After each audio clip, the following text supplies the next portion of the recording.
Hi everyone, this is Shauna Taroso, RAYAC's Executive Officer, and this is my desk. In this monthly video cast, we go over questions that are coming across my desk every single day so we can have much smoother real estate transactions here in York and Adams counties. And the question that I have today is, what can my unlicensed assistant do? That is a really, really good question with unfortunately not a lot of really good guidance from the Pennsylvania Real Estate Commission.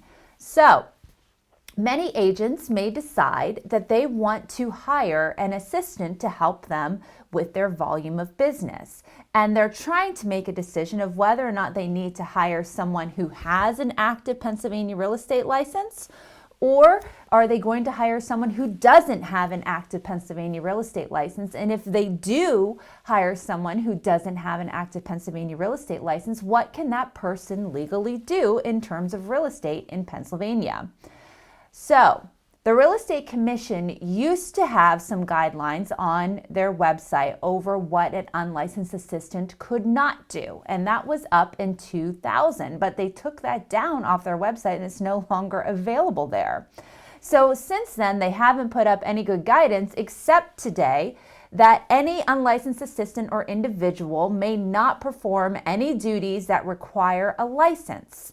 So what does that mean? What would potentially require a license to do in Pennsylvania that an unlicensed assistant may not be able to do?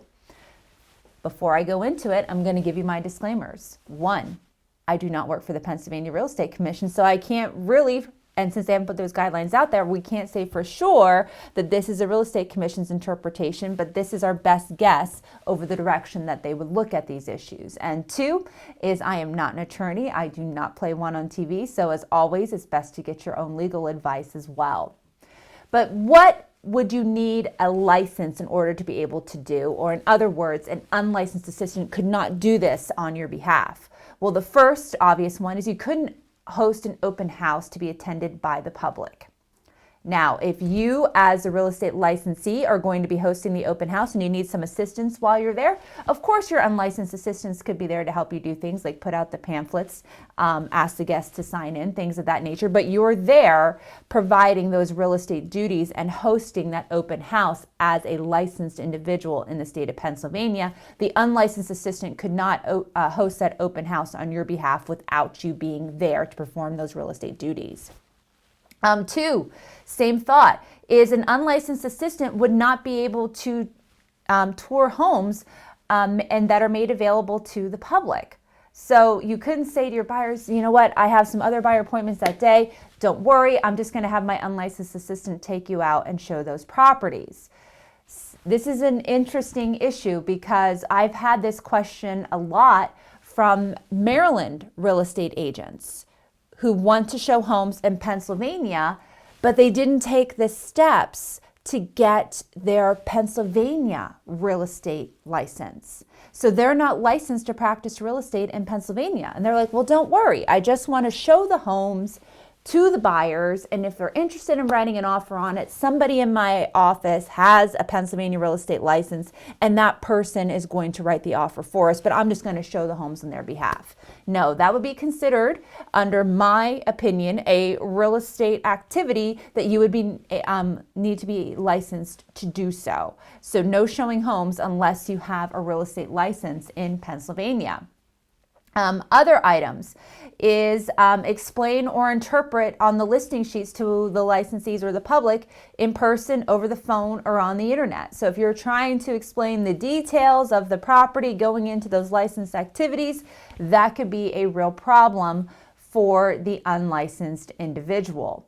And you would also not be able, unless you were licensed in Pennsylvania, to provide information on the style of the home, the location of the home, the amenities available, etc. Those are all considered licensed activities in the state of Pennsylvania.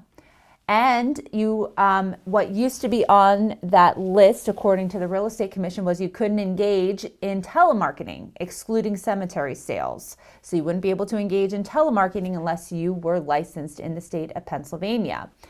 So what should you do in making these decisions? Well, this is really, up to you as the real estate licensee, is what services do you need assistance with? If they fall into the realm of needing a Pennsylvania real estate license, then you perhaps want to look into hiring someone who does in fact have a Pennsylvania real estate license, and you wouldn't need to worry about what they can or cannot do, because they can do everything that you can do because they're licensed to practice real estate in the state of Pennsylvania.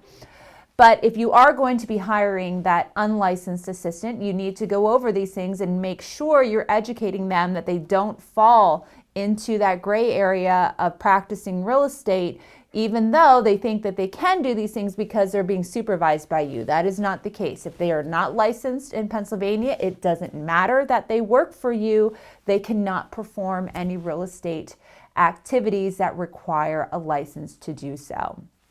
The Pennsylvania Association of Realtors also did a really good article on this subject with some more in-depth questions that you may want to consider if you're looking to hire a licensed or an unlicensed assistant. I'm going to include that link in the bio information over in the YouTube channel.